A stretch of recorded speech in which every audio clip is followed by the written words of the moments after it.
चलिए शुरू करते हैं हमारा कंटिन्यूशन। तो हमने पिछले लेक्चर में सैंडनर रिएक्शन से हेलोएरिन्स बनाना सीख लिया, तो वो बहुत इंपॉर्टेंट रिएक्शन थी हेलोएरिन्स की।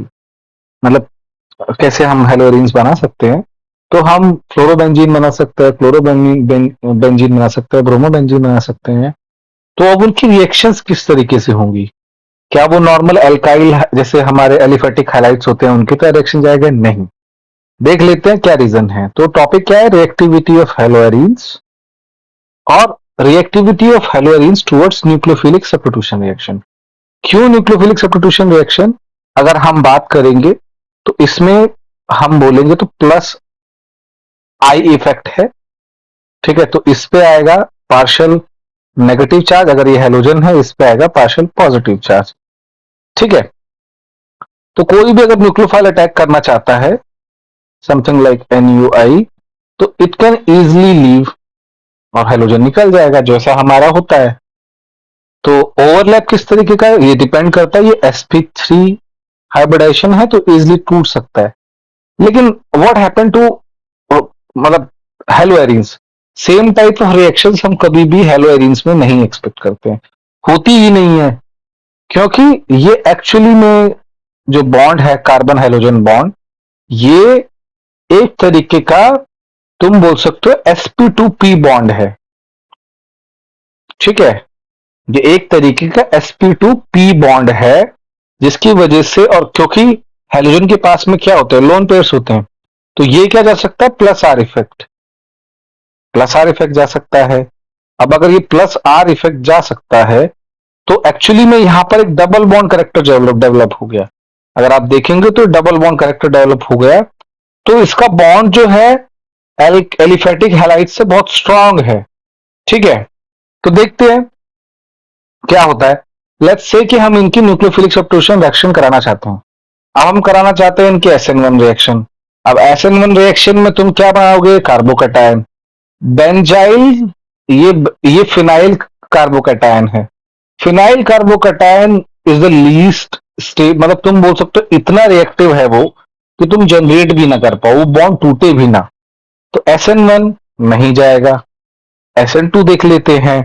भाई रेयर से अगर तुम बैक साइड से उस पर अटैक करना भी चाहते हो तो मतलब जो अटैक होता है तो वो एकदम सेम पाथ पे होना चाहिए, लेकिन या तो इस पूरी बॉन्ड की लाइन में न्यूक्लियोफाइल अगर जब तुम उस पर डालो तो ये बॉन्ड की लाइन में तो वो है ही नहीं। हम या तो तुम ऊपर से अटैक कर सकते हो या उससे अटैक कर सकते हो, तो ये तो पॉसिबल नहीं होता है।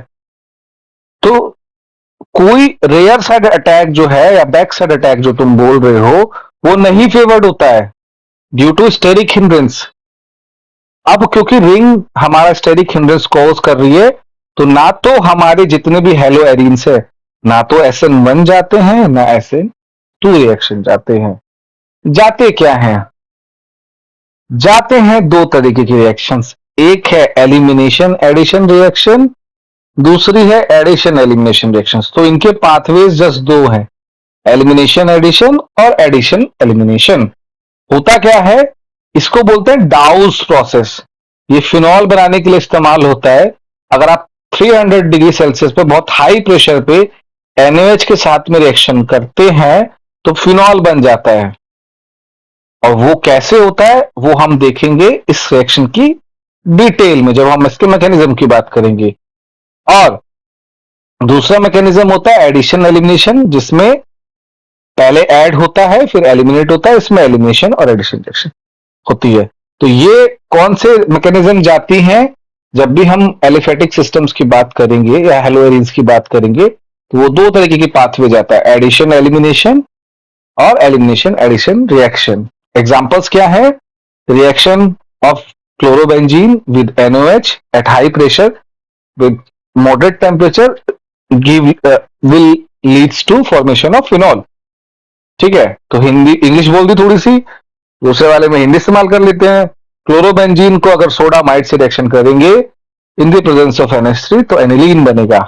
तो नेक्स्ट वीडियोस में हम एलिमिनेशन एडिशन और एडिशन एलिमिनेशन रिएक्शन के मैकेनिज्म देखेंगे।